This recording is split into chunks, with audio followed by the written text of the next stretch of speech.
رسول علیہ الصلاۃ والسلام کی واحذروا اور شراب اور جوئے سے بچو، فَإِن تَوَلَّيْتُمْ اگر تم باز نہیں آؤ گے، فَاعْلَمُوا یہ بات اچھی طرح جان لو، اَنَّمَا عَلَى رَسُولِنَا ہمارے رسول حضرت محمد صلی اللہ علیہ وآلہ وسلم کے ذمے کچھ نہیں سوائے اس کے البلاغ المبین کھول کر بات کو پہنچا دینا۔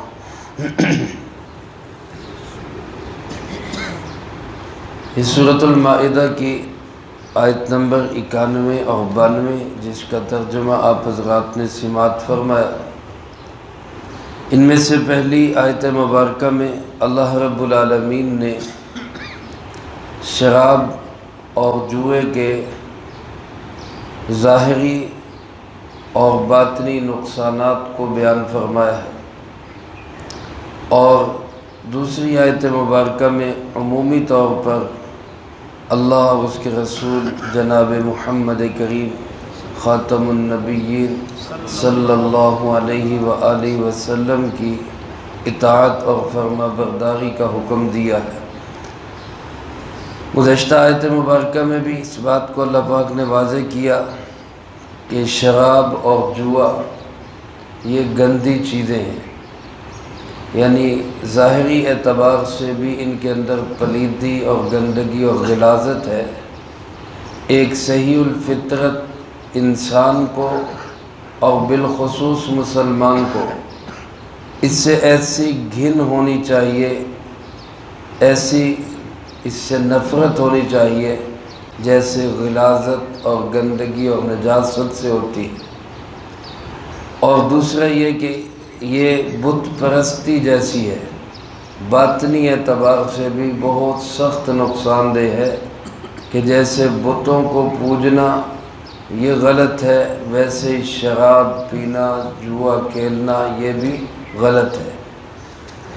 ظاہری اعتبار سے اس کا نقصان یہ ارشاد فرمایا کہ شیطان تو چاہتا ہی ہے، انما یرید الشیطان ان یوقع بینکم العداوۃ والبغضاء کہ تمہارے درمیان دشمنی اور نفرت پیدا کرے۔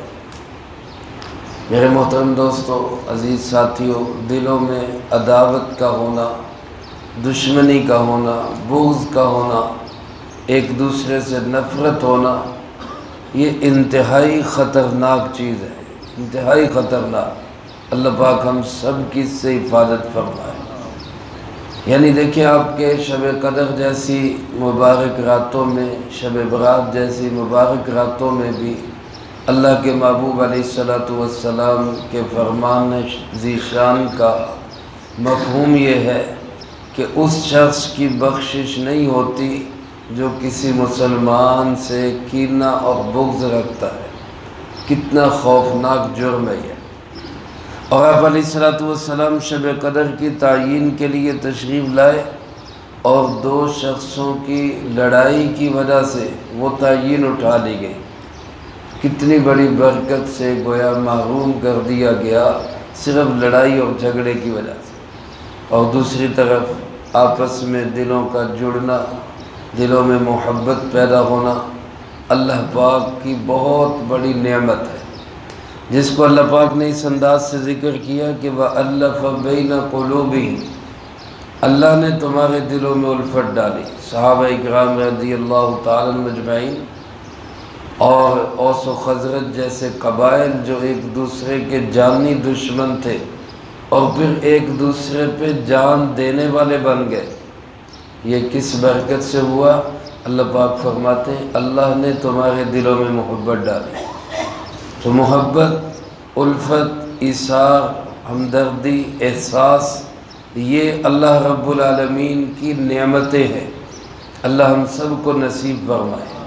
اور نفرت، دشمنی، عداوت، بغض، کینہ یہ شیطانی عمل ہے، شیطان اس سے خوش ہوتا ہے اور شیطانی اثرات ہیں۔ اللہ پاک فرماتے ہیں شیطان تو چاہتا ہی یہ ہے کہ تمہارے درمیان دشمنی ہو، شیطان تو چاہتا ہی ہے کہ تمہارے درمیان نفرت ہو، اور جوا اور شراب ایسی چیز ہے جو آپس میں نفرتوں کو پیدا کرتی ہے۔ جوئے میں جو شخص ہار جاتا ہے اس کے دل میں جیتنے والے کے خلاف مستقل عداوت پیدا ہو جاتی ہے، دشمنی پیدا ہو جاتی ہے۔ اور شراب کا نشہ ایسا نشہ ہے جس نشے میں بندہ مت ہی ماری جاتی ہے، اپنوں کو بھی اپنا دشمن بنا لیتا ہے۔ اس لیے اللہ پاک فرماتے ہیں یہ ظاہری اعتبار سے بہت خطرناک چیزیں ہیں، ان سے بچو۔ جو جھگڑا پیدا کر دے، جو دشمنی اور عداوت پیدا کر دے، اس سے بڑی خطرناک خوفناک چیز اور کیا ہوگی۔ اور پھر فرمایا اس کا ایک ظاہری نقصان یہ بھی ہے کہ وَيَصُدَّكُمْ عَنْ ذِكْرِ اللَّهِ، یہ تمہیں اللہ کی یاد سے روک دیتی ہے، وَعَنِ الصَّلَاةِ، اور خاص طور پہ نماز سے روک دیتی ہے۔ علماء نے لکھا ہے یہ اگرچہ ظاہراً کوئی نقصان نہیں ہے، باطنی نقصان ہے، دینی نقصان ہے۔ ظاہری اعتبار سے کسی شخص نے اللہ کا ذکر نہیں کیا تو اس کا کیا نقصان ہوا، کسی شخص نے نماز نہیں پڑھی اس کا کیا نقصان ہوا۔ یہ نقصان دینی ہے یا باطنی ہے، لیکن اس کو بھی ظاہری نقصان کے ساتھ اس لیے ذکر کیا کہ جس بندے کے زندگی میں اللہ کا ذکر نہیں ہے، جس بندے کی زندگی میں اللہ کی یاد نہیں ہے، گویا کہ وہ انسان تو مردہ انسان ہے، وہ ظاہری اعتبار سے گویا مرا ہوا ہے۔ اور بالخصوص جس انسان کی زندگی میں نماز نہیں ہے، ان ذکر اللہ میں نماز بھی داخل ہے، اللہ کی یاد میں نماز بھی داخل ہے، لیکن پھر اس کو ذکر اللہ سے الگ ذکر کیا، وعن الصلاۃ، نماز کی اہمیت کی وجہ سے۔ یہ شراب اور جوا ایسی چیز ہے جس میں لگ کے انسان یاد الہی سے بھی غافل ہو جاتا ہے، نماز سے بھی غافل ہو جاتا ہے۔ اور نماز جیسی عظمت والی عبادت سے جو چیز روک دے اس سے بڑی خطرناک چیز اور کیا ہو۔ گزشتہ آیات میں بھی گزرا کہ ابتدائی زمانہ میں جب لوگ شراب پیتے تھے تو پہلے ایک حکم یہ آیا تھا کہ نشے کی حالت میں نماز کے قریب نہ جاؤ۔ بہت سارے صحابہ اکرام رضی اللہ تعالیٰ مجمعین نے تو تب ہی شراب کو چھوڑ دیا تھا کہ جو نماز سے روکتی ہے وہ کوئی اچھی چیز نہیں ہے۔ اس لیے اللہ پاک فرماتے ہیں یہ ایسی خوفناک چیز ہے جو تمہیں یاد الہی سے غافل کر دیتی ہے، یہ ایسی خطرناک چیز ہے جو تمہیں نماز سے روک دیتی ہے۔ میرے عزیز دوستو، اب اس میں ذرا یہ بھی غور کریں، اگر ہمیں تجارت نماز سے روک دے، ہماری دکانداری نماز سے روک دے، ہمارا کاروبار ہمیں یاد الہی سے غافل کر دے، تو وہ پھر کاروبار بھی، وہ دکانداری بھی، وہ تجارت بھی برکت والی نہیں رہے گی۔ جب جوئے کو اللہ پاک فرما رہے ہیں یا شراب پینے کو فرما رہے ہیں کہ یہ تمہیں یاد الہی سے غافل کر دیتے ہیں، نماز سے روک دیتے ہیں، تو گویا جو کام یاد الہی سے انسان کو غافل کر دے، جو کام نماز سے انسان کو دور کر دے، وہ کوئی اچھا کام نہیں ہے، وہ ایسا ہی ہے جیسا کہ شراب ہے یا جوا ہے۔ اللہ ہم سب کی اس سے حفاظت فرمائے۔ تو میرے عزیز دوستو، ایک مسلمان کے لیے اللہ کی یاد سے غافل ہونا، بالخصوص نماز سے غافل ہونا، انتہائی خطرناک جرم ہے۔ اللہ پاک نے اس کے بعد کتنی محبت، اپنائیت اور چاہت کے ساتھ پوچھا، فَهَلْ أَنْتُمْ مُنْتَهُونَ، کیا تم اب بھی باز نہیں ہوگے، کیا تم اب بھی اس سے رکو گے نہیں؟ کیسی محبت، کیسی اپنائیت ہے اللہ کی اپنے بندوں سے۔ اتنے بڑے بڑے نقصانات سننے کے بعد بھی کیا اب بھی باز نہیں ہوگے؟ میرے عزیز دوستو، جن کے دلوں میں ایمان تھا، جن کے دلوں میں محبت تھی، جن کے دلوں میں اللہ کا عشق تھا، انہوں نے شراب کو ایسے چھوڑا کہ دنیا میں اس کی نظیر نہیں ملتی۔ جس کے مٹکوں میں تھا اس نے مٹکے توڑ دیے، جس کے جگ میں آ چکا تھا اس نے جگ توڑ دیے، جو گلاس میں لے چکا تھا گلاس توڑ دیے۔ جو جام بھر چکا تھا اس نے جام پھینک دیے، جس کے منہ میں جا چکی تھی اس نے تھوک دی، اور جو حلق میں اتار چکا تھا اس نے قے کر کر کے نکال دی۔ اللہ کا حکم آ گیا، کیا اب بھی تم باز نہیں آؤ؟ اب بھی تم رکو گے نہیں؟ کیسے میرے عزیز دوستو حضرات صحابہ کرام، علماء فرماتے مدینہ منورہ کی گلیوں میں، نالیوں میں اس دن شراب اس طرح بہہ رہی تھی جس طرح بارش کا پانی بہتا ہے۔ کسی نے پھر یہ نہیں کہا کہ یار ہم کیسے چھوڑیں۔ ذرا تصور کریں نا کہ اگر آج صرف سوچنے کی حد تک آج حکم آ جائے کہ چائے چھوڑ دو، چائے حرام ہے، ہمارے لیے کتنا مشکل ہو جائے۔ چلو تصور کیا کرنا ہے، حقیقت ہی دیکھنے۔ اب علماء کہہ رہے ہیں یہود و نصارہ کی پروڈکٹس بالخصوص کوکا کولا، پیپسی، اس کو چھوڑ دو، غیرت کا مسئلہ ہے، صرف فتوے کا مسئلہ نہیں، غیرت کا مسئلہ ہے، اس کو چھوڑ دو۔ تو کتنے لوگ ہیں جنہوں نے اس کو چھوڑا ہے؟ ہمارے اب بھی بہت سارے لوگ ایسے ہیں جن کی شادیوں میں، بیاہوں میں، غمیوں، خوشیوں میں انہی کی پروڈکٹس چل رہی ہیں۔ لیکن ایک وہ ایمان والے تھے، اللہ کا حکم آیا، اس کے بعد ایک ذرہ سا بھی، کہتے مدینہ منورہ کے ایک تاجر نے، شراب کا تاجر تھا، بہت بڑی کھیپ اس نے منگوائی ہوئی تھی، جو مدینہ منورہ سے ابھی باہر ہی تھی، پہنچی نہیں تھی مدینہ منورہ، باہر صحراؤں میں، پہاڑوں میں ابھی اونٹ آ رہے تھے۔ اس نے وہی حکم دیا جتنی شراب آئی ہے سب پہاڑوں پہ ہی توڑ دو، سب مٹکے وہیں پھوڑ دو، اس کا ایک قطرہ بھی مدینہ میں نہیں آنا چاہیے۔ ساری زندگی کا سرمایہ، ساری زندگی کا سامان تجارت، ساری زندگی کی راس اللہ کے حکم پہ اس نے قربان کر دی۔ یہ تھے ایمان والے حضرات صحابہ کرام رضی اللہ تعالیٰ عنہم اجمعین۔ اللہ ان کے عشق و محبت کا کوئی حصہ ہمیں بھی نصیب فرمائے۔ اس کے بعد اللہ پاک فرماتے اطیعوا اللہ و اطیعوا الرسول، ہر معاملے میں، صرف شراب اور جوئے میں نہیں، ہر معاملے میں اللہ کی بھی اطاعت کرو، جناب محمد کریم صلی اللہ علیہ وسلم کی بھی اطاعت۔ دیکھو میرے عزیز دوستو، غور کریں تو عبارت یوں بھی ہو سکتی تھی اطیعوا اللہ والرسول، اطیعوا اللہ والرسول، اللہ اور اس کے رسول کی اطاعت کرو، اس کا بھی وہی مفہوم تھا۔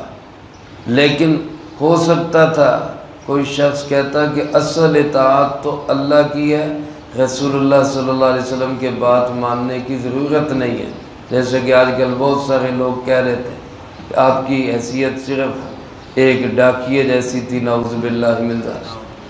اللہ پاک نے الگ لفظ دونوں کے لیے استعمال فرمایا، اطیعوا اللہ و اطیعوا الرسول، اللہ کی بھی اطاعت کرو، اللہ کے رسول حضرت محمد صلی اللہ علیہ وسلم کی بھی اطاعت کرو۔ آپ اتھارٹی ہیں، آپ ایک مستقل حیثیت رکھتے ہیں، آپ علیہ السلام کی بات ماننا ہی اللہ کی بات ماننا ہے۔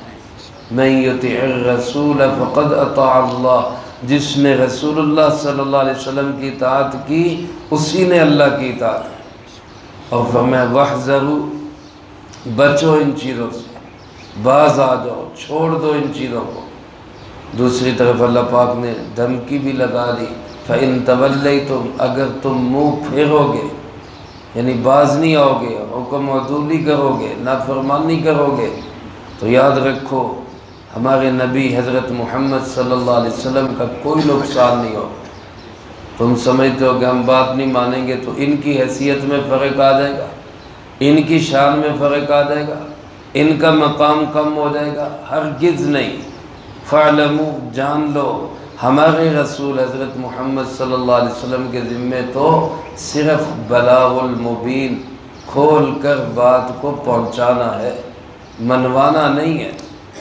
آپ کے ذمے بات پہنچانی ہے، مان لو گے تمہارا فائدہ ہوگا، نہیں مانو گے بیڑا تمہارا غرق ہوگا۔ ان کو کوئی فرق نہیں پڑے گا، ان کی عظمت اور شان میں ذرہ بھی کوئی فرق نہیں آئے گا۔ اس میں میرے عزیز دوستو ایک طرف تو یہ بات بھی اللہ پاک نے ہمیں سمجھا دی کہ ہمیں خوب تبلیغ کرنی چاہیے، البلاغ المبین، کھول کر بات کو پہنچا دینا، خوب پہنچانا، خوب تبلیغ کرنا۔ اور دوسری بات یہ بھی سمجھ آئی کہ جب رسول اللہ صلی اللہ علیہ وسلم کے ذمے منوانا نہیں، ہمارے ذمے منوانا کیسے ہو جاتا ہے؟ ہم بعض دفعہ کوئی بات نہ مانیں، ہم کہتے ہیں یہ سنتے ہی نہیں سکتے، مانتے ہی نہیں سکتے، ہم اتنی دفعہ کہہ چکے، اب ہم اس سے کیا کریں گے؟ بیزاری کا اظہار کریں گے۔ ہمارے ذمہ منوانا نہیں ہے، کام کرنا ہے، کام کرتے رہیں گے انشاءاللہ العزیز۔ زندگی کے آخری سانس تک اللہ سے مانگتے اللہ ہمیں کام میں لگائے رکھے، اس کام سے محروم نہ کرے۔ ہمارے ذمے صرف بات پہنچانی ہے رسول اللہ صلی اللہ علیہ وسلم کی نیابت میں، باقی اللہ کسی کے دل میں ڈال دے، ہدایت اللہ کے ہاتھ میں، نہ کسی کو ملے اللہ نہ دے، ہم کیا کر سکتے؟ اس لیے ہم نتائج سے بے پرواہ ہو کر کہ نتیجہ کیا ہے، دین کی محنت کے ذمہ دار اور مکلف ہے، وہ کام ہم کرتے ہیں۔ ہمارے رسول صلی اللہ علیہ وسلم کے ذمے، اللہ کے ذمے، اللہ کے محبوب علیہ الصلوۃ والسلام کے ذمے تبلیغ ہے، منوانا نہیں ہے۔ لہذا اگر کوئی نہیں مانے گا، اس سے اللہ کے محبوب علیہ السلام کا رتی بھر بھی کوئی نقصان نہیں ہوگا، کوئی مقام میں فرق نہیں پڑے گا۔ جو مانے گا اس کا بھلا ہوگا، نہیں مانے گا اپنا نقصان کرے گا۔ اس لیے دین کے جتنے احکامات ہیں ان کو 100% من عن تسلیم کرنا اور ان پہ عمل کرنا، یہی ایمان، یہی اسلام ہے۔ اللہ مجھے آپ کو سب کو اس کی سمجھ نصیب فرمائے، جو کہا سنا اس کو زندگی میں لا کے دوسروں تک پہنچانے کی توفیق عطا فرمائے۔ اللہم لک الحمد کما ینبغی لجلال وجہک وعظیم سلطانک، اللہم لا احصی ثناء علیک انت کما اثنیت علی نفسک، اللہم لک الحمد کما انت اہل، صلی علی محمد کما انت اہل، وافعل بنا ما انت اہل، فإنك أهل التقوى وأهل المغفرة، اللهم وفقنا لما تحب وترضى من القول والعمل والهدي والنية، إنك على كل شيء قدير، اللهم واقية كواقية الوليد، اللهم استر عوراتنا وآمن روعاتنا، اللهم إنا نجعلك في نحورهم ونعوذ بك من شرورهم، اللهم اكفنا بحلالك عن حرامك وأغننا بفضلك عمن سواك، اللهم اكفنا كل مهم من حيث شئت ومن أين شئت، رب اغفر وارحم وأنت خير الراحمين، رب ارحمهما كما ربياني صغيرا، اللهم ربنا